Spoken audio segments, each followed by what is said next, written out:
Hi, Kathleen Cooke, Global Director for Influence Women. I'm thrilled to bring you this recording of a live event held in Nashville, Tennessee at our Influence Women Nashville chapter.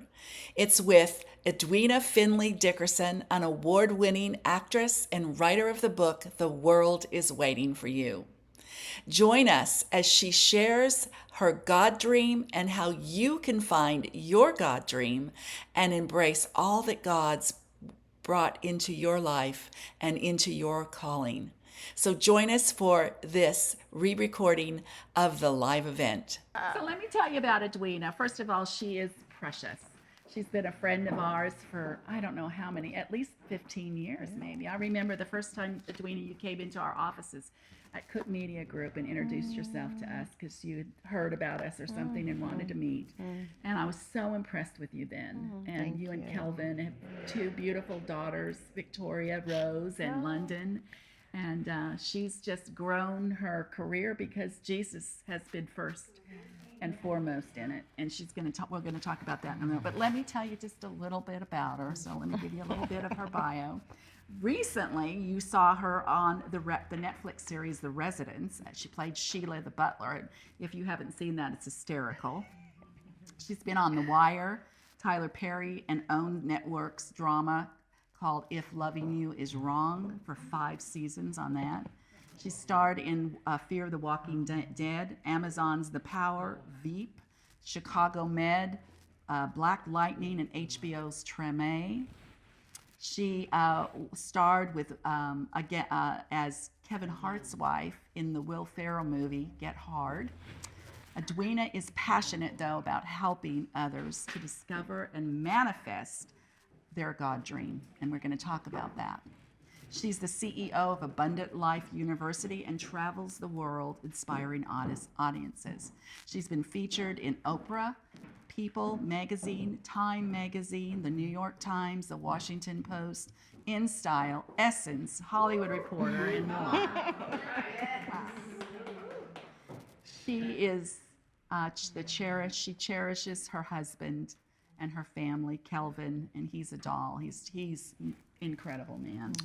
And their daughters are, oh gosh, just so cute. You've got to follow her on Instagram. They are so cute.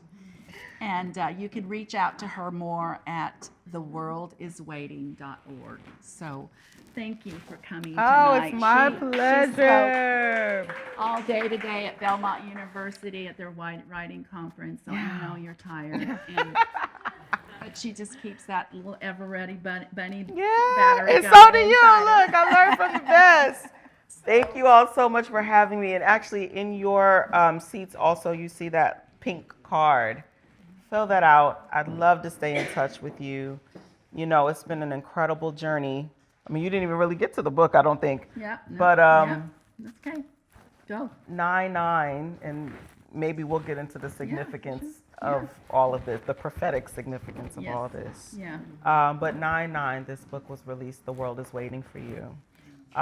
In just 2 months, we've been in Dubai, South Africa, Italy, New York, Nashville, Atlanta, DC, Los Angeles, and then some of them just multiple times. And so God, and the book launched with Oprah, and just has just exploded. And I know that it was because of obedience. I know that it was because the Lord told me to write it, and there was something that the Lord wanted to impart right now in his people as well as in the world. And so the irony of it is that as a believer, I just assumed, it's going to be published by a Christian publisher. But no, it was published by one of the largest publishing companies in the world, HarperCollins. Wow. And I really believe that it's because God had a story for everyone, right? And so this is really about representing God in the culture.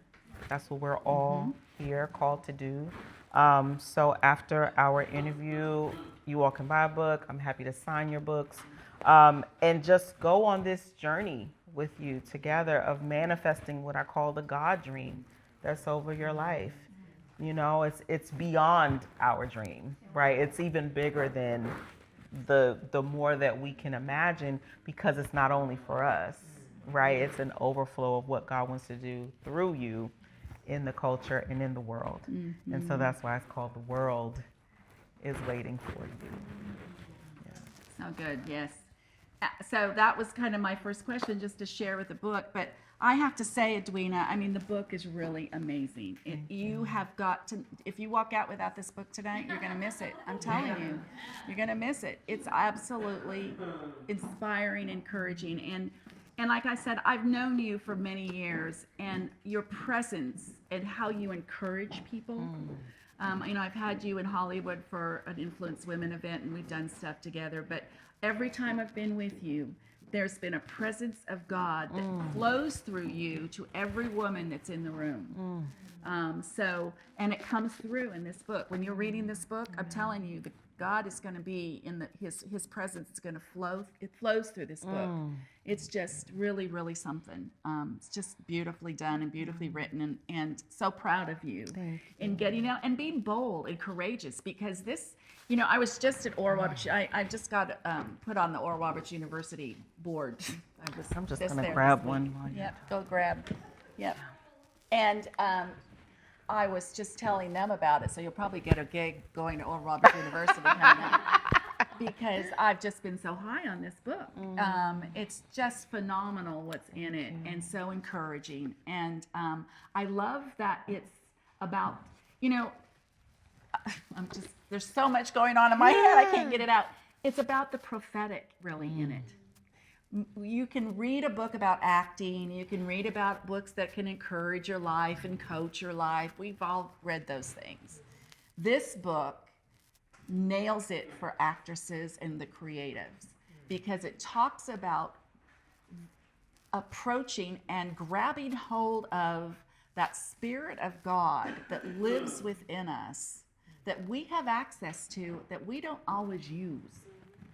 And you're so good about reaching out to people and accessing that, so that God's presence can speak to you in the prophetic ways, and accessing the prophetic. It's tough right now as actors in the creative space right now. It's tough.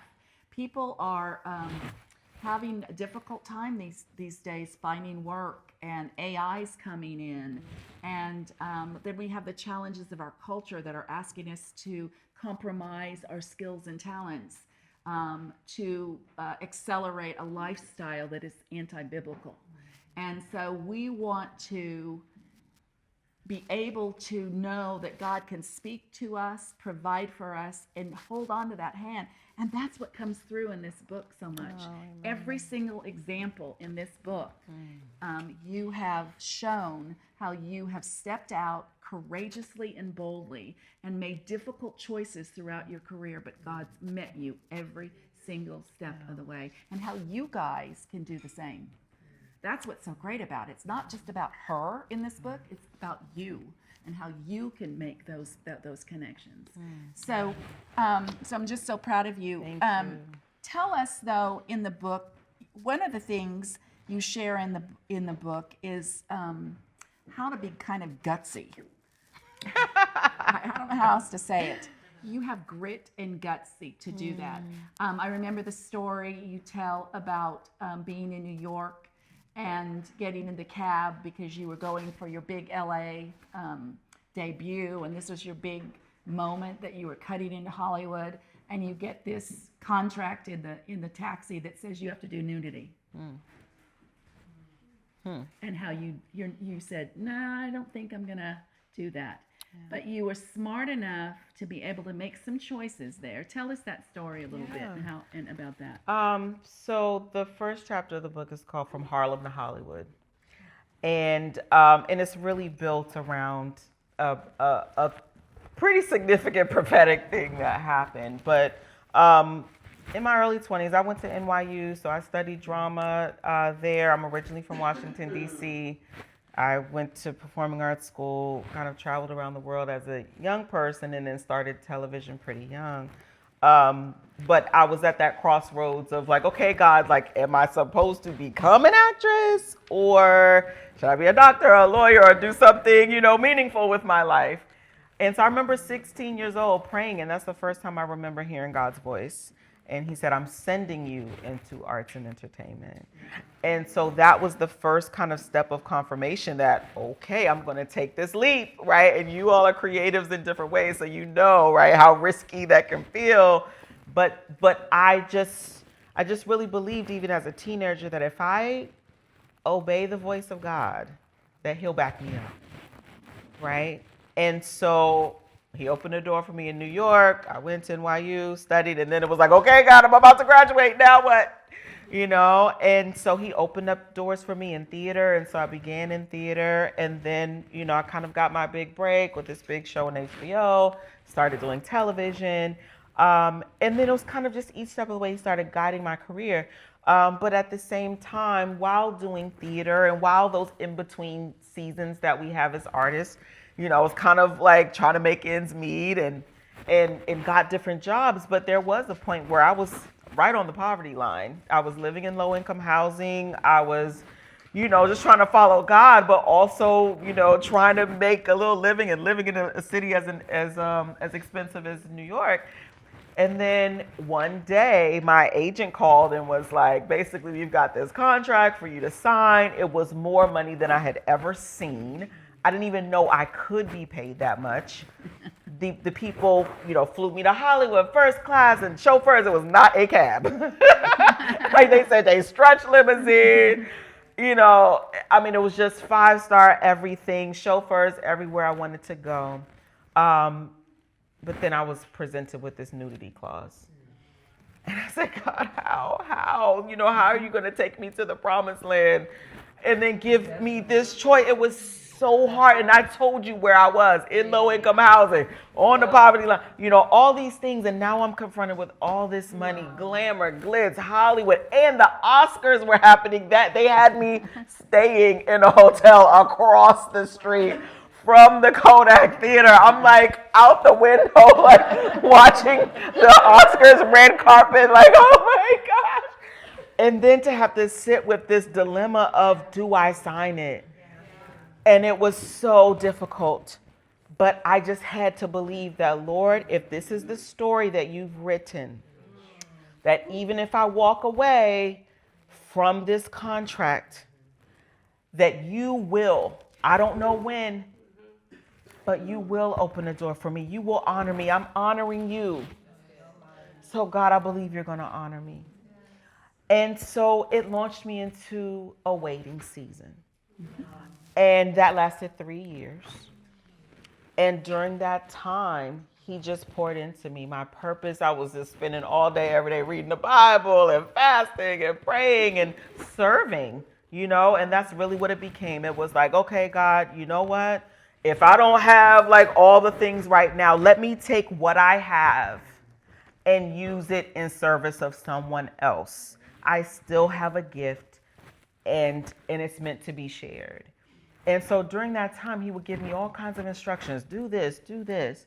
And so I do it, right? Just out of obedience, not knowing that the whole time he was setting up an entire story. And we'll maybe get to that later. But so almost exactly 3 years later, I'm invited to Hollywood again.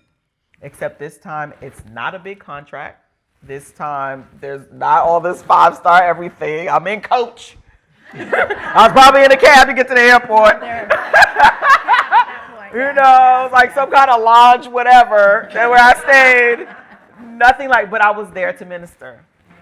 And I was there to pour into Christians who wanted to come into the secular entertainment industry. And what the Lord had me do was pour into them what he poured into me those 3 years. Mm-hmm. Well, right after that, a friend of mine invited me to a place called Runyon Canyon. I'd never heard of it. I didn't know what that was. He was like, just put on some sweats and like meet me in the middle of Hollywood. I'm like, okay. And so Runyon Canyon's like kind of this big mountain almost like in the middle of Hollywood. And he's like, we're going to hike. I was like, we do not hike in New York City. Okay, we not hiking, not today. But I followed him up. It is a hike. It is a hike. When I got to the top, I was like, oh my gosh, like the Spirit of the Lord, you know, when it just starts stirring in you. And I knew at that moment I'm overlooking the promised land. And then there was a sign in the distance that was calling my attention of everything I could see. And so I'm straining, like trying to make out all the words on this sign. I'm pulling my friend, almost yanked him off the cliff, trying to read this sign. And he's like, why? What's the big deal? Like, there's tons of signs. I was like, I don't know, but it's something about this one I'm supposed to pay attention to. But we couldn't put together all the words. We leave.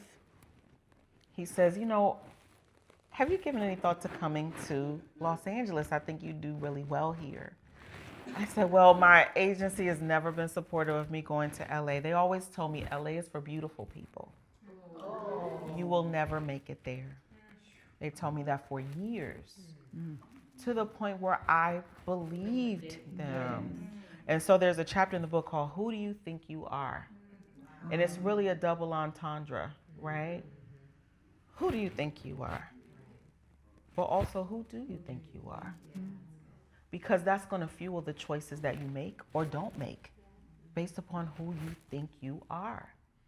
And he said, oh, well, you can't keep letting them control your career. I said, I understand that's true. I said, but also God hasn't given me any revelation about just up and moving across the country to Los Angeles. I said, I guess if God told me to do it, I guess I'd have to do it regardless of if I have my agent support. But right now I don't have either of those things.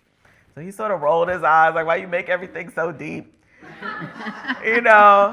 But 2 days later, this was my last night in town. I'm walking with a girlfriend of mine, and my camera takes a picture by itself and flashes. This is like 11, 12 o'clock at night. It's pitch black outside. So she's startled, I'm startled. I turn over the camera to see what did it take a picture of. And it was the sign that I saw 2 days prior, up close and perfectly framed in my camera. And it said, from Harlem to Hollywood, you're a star. Congratulations. Within a short period of time, I was cast in a show in Hollywood. Viola Davis and her husband invited me to live with them. And my entire life changed. Completely changed. And so, and that's the first chapter. That's how the book begins. That's just the first chapter. That's how the book begins. But one thing that I learned through that process is that when God has a plan for your life, trust it. When he shows you the signs, believe them, internalize them. And he's on a timetable. And I will tell you this. I mentioned that Oprah helped to launch the book. And one thing that was interesting was that she calls her home the Promised Land. And so when she welcomed me to her home to do the interview, she said, welcome to the Promised Land. And do you know that once they aired the episode and they were showing B-roll and they showed the Harlem to Hollywood picture, I noticed that the same exact day that Harlem to Hollywood picture was taken when I said I was overlooking the Promised Land was the same exact day that she invited me to the Promised Land. Wow. Yeah. And so there's a lot of stories like that in the book where God is committed in a very specific way to your success, to the manifestation of the dream that he's given you, down to the dates. Like you're going to notice in the book, there are very specific dates where he highlights certain things and then it manifests on these dates years later. And if you really pay attention to your life, you're going to start seeing some recurring themes. And I believe that God does that too, just to establish his rule and reign in your life, right? To let you know how real and how active he is. There's so much more I can say, but you'll get the book and we'll reconvene. We'll have a little book club. How about that? Sorry, we're running out of time. Go ahead, Kathleen. Sorry. I'm sorry. Oh. Questions? Yeah. Do you have questions? Yeah. So, well, I'm just going to follow up with one more question. We're kind of sorry guys, we are on a time frame with this building and venue tonight. So we have to not I would love for us to stay here for hours. Yeah. But we have a kind of a short time frame this time. But I have one thing I want you to end up with, and that is the subtitle of the book is Embrace Your Calling and Manifest the God Dream over your life. Now, as actors, I know that I have to practice and keep my acting chops, so to speak. We call it the muscle, our acting muscle strong. Yeah. Going on. I think of the word manifest as kind of a scary word in a little bit. It's a little woo, kind of spiritual. Yeah. And a lot of people kind of do a pushback against that kind of thing. But for me as an actor, I know I have to be moment to moment. Even in our conversation right now, we're communicating moment to moment right now. And I know that my own personal spiritual relationship has to grow a muscle as well. And that's where you hear this manifestation, this prophetic voice that you hear from within it. But then you said something in your opening comments tonight. You said you were learning, and I am learning. Trust me, this has been my year to learn this as never before. The word, how to walk in obedience. You can hear stuff all day long in your heart, in your mind, but are you going to act on it, and are you going to be obedient? Because if you're not, it's not going to be manifested to you. Yeah. So one thing that I say is that obedience is the bridge between the word and the manifestation, between the dream and the manifestation. So chapter 3 is called Unleash Your Vision, right? And really about dreaming with God. A lot of times, especially depending upon what your life has been so far, sometimes you can just start to just contract, right? Like, I don't even want to think that, man. I don't even want to think that big. But the Lord is already bigger than us, right? Exceeding abundantly above all we can ask or even imagine. But here's the thing. We must partner with him. And what I've noticed with believers, a pattern that I've noticed is that either I'm going to, kind of receive the word, but not put in the work, or work, and not understand that you must hear the voice of God to know what instruction you need in order to know what direction to go in order to claim the inheritance that's on your life. If the inheritance is over here, but you're busy over here, working and not stopping to really receive. And so that's chapter 5 is the secret power of hearing God's voice, because God will lead you into. So you'll notice that the first half of the book is spiritual and the second half is very practical, and it's pulling from the spiritual and making it very practical. And so when I say manifestation, is really a combination of both. I mean, I'm aware of how the world has positioned that word. And so I think that there is an intentionality as far as God wanting to use that word right now. And everybody doesn't quite understand that, have the discernment to understand that, right? We get it. But I believe that manifestation is the fulfillment of what God has spoken, of what God has spoken in your life. During my waiting season, one of the things God told me was to create this thing called Edwina's Words of Wisdom. And it was these scriptures, and he says, send them to everybody on your list. And it was like writing, these almost like little mini sermons, almost like a little devotional to encourage people. So I, out of obedience, and then he says, send it to everybody on your list. And I was very afraid to do that, because I was like, oh my gosh, like some of these people are in Hollywood, and some of them like don't know God, like they are not Christians. And he was like, everybody on your list. And out of obedience and just courage and like bravery and like being pulled, I was like, okay, God, okay. Do you know, all these years later, I was on set, at Shondaland filming The Residents, and a woman comes to me from production and she says, did you used to write a column called Edwina's Words of Wisdom? I said, how do you know that? How do you know that? And she said, my mother used to publish them every month in her Christian women's magazine. And so the magazine ended up contacting me and saying, we'd love for you to grace the cover of this month's issue.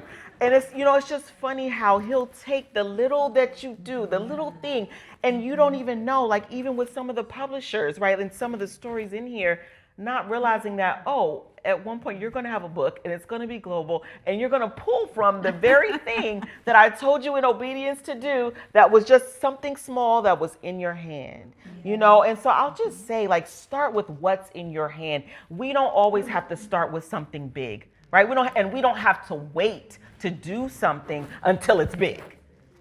Start now, do it now. And like she was saying, and like I was saying about dates, there is a specificity around you answering the call. What have you been called to do? What have you been called to do that you know you haven't begun yet?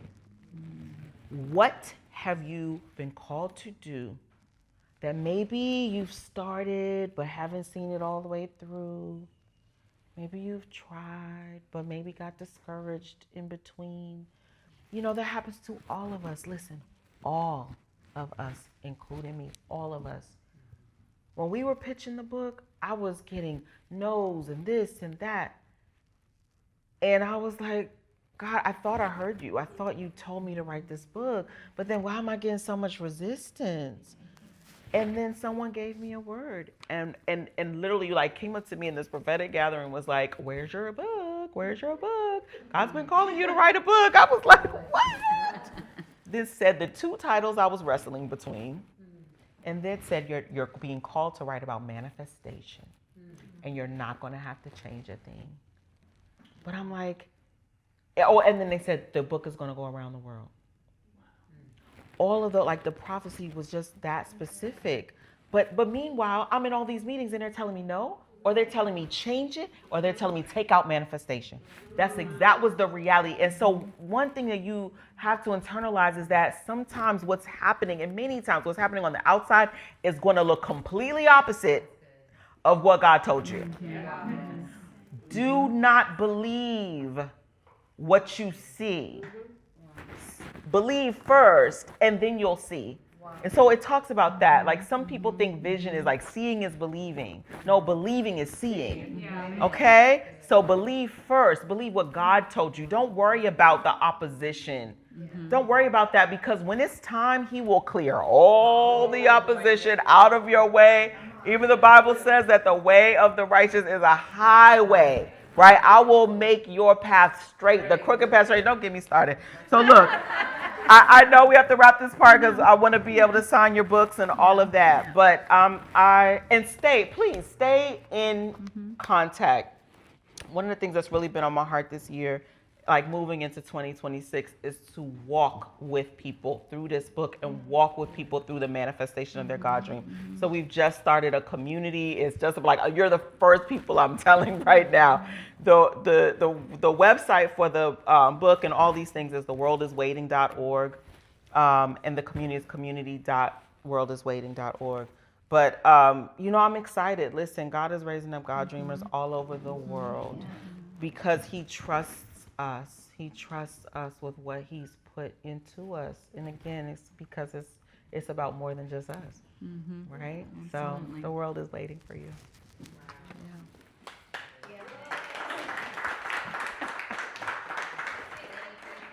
Yes, maybe real quick question, 2 questions. It's been asked during the waiting season, how do we keep the joy and not get depressed and down on ourselves? Yes. Right. This is what I'll say. One of the things that was ignited for me in my waiting season, even like in obedience, right? God told me, okay, begin Abundant Life University. I was like, okay, God, what's that? Like he's always led me into something where I have to ask, okay, what is that? Right? Like I will surrender, I'm willing, but what is that? And in the process of that, and in the process of starting an organization, this is all in my early 20s, he's telling me to do these things. But it became about bringing joy and fullness to other people's lives. And then it's amazing how when you're acting in service of someone else, that there is a joy that comes because it's beyond, you just working for yourself. So sometimes we can start to feel dry, right, and unfulfilled because we're not fully operating in our purpose.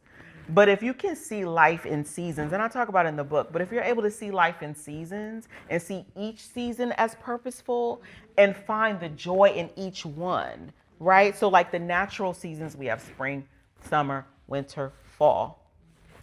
One season I was definitely afraid of, metaphorically, was the winter, right? Which I associate with waiting. Yeah. But then you find joy, and you'll see in that chapter, like you will find your places where God is, because the waiting season, like I talk about, the waiting season really is a setup. That's what it is. But you don't know you're being set up until you get to summer. And then when you're in spring and when you're in summer, you're like, oh my gosh, that's what you were doing in the winter?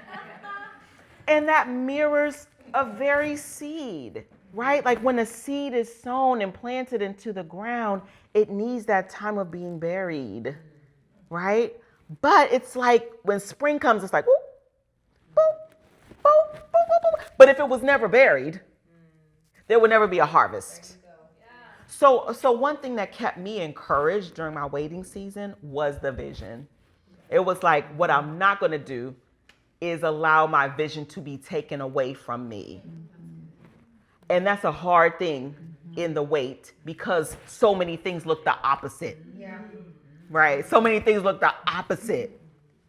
But it would kind of, in some ways, it's like spiritual warfare, to be honest. Yeah, it is. In some ways, you maintaining your hope and your joy, and you being able to, to answer your question more specifically, you being able to look at what God has given you in that season as your joy. Do you know what I mean? A lot of times we can feel unfulfilled because we're looking at that thing and then we're seeing ourselves so far away from that. But if you start to look more closely, like if you keep the vision before you, but also start to look more closely at like, oh, what is God doing? Oh, wow, he created a miracle for me yesterday. I didn't have enough money to pay my rent. And look what he just did. You see that smile that just came on your face because you know what that is.